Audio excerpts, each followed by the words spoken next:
Moms and Dad sangat penting bagi orang tua untuk melihat dan mengetahui dan mengenal temperamen anak-anak kita.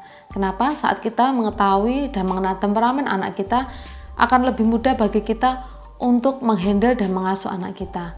Terus, apa sih tipe-tipe temperamen anak? Hai moms and dad, welcome back to my channel Jadi Parents.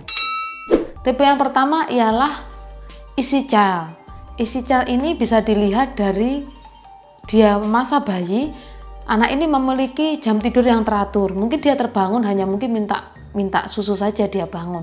Jadi jadwal rutinitasnya berjalan dengan baik. Dan saat mengenal lingkungan baru, anak-anak tipe easy child ini sangat mudah untuk beradaptasi.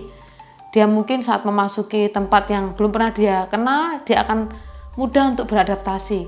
Dan contoh lainnya nih, saat kita kenalkan dengan makanan yang baru, mungkin hal yang baru, makanan ya khususnya biasanya kalau anak-anak kan, dia akan lebih mudah untuk mau mencoba makanan itu. Nah ini tipe-tipe easy child.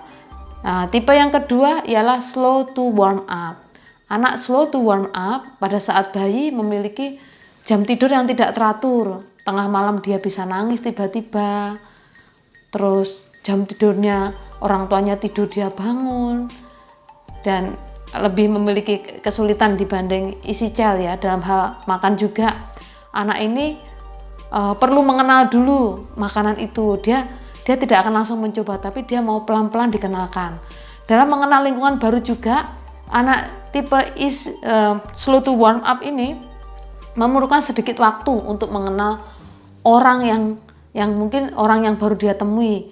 Dia akan nyaman setelah bertemu dengan orang ini beberapa kali. Jadi dia memang memerlukan sedikit waktu daripada anak yang easy child. Bagaimana dengan tipe anak yang selanjutnya? Tipe yang selanjutnya ialah difficult child. Difficult child ini memiliki pola tidur jadwal yang tidak teratur sejak dari bayi. Mungkin dia tiba-tiba tengah malam bisa nangis dan membuat orang tuanya tidak bisa tidur. Dalam hal mengenal makanan pun, anak yang difficult child ini sangat pemilih. Dia tidak akan langsung mau makan makanan yang baru.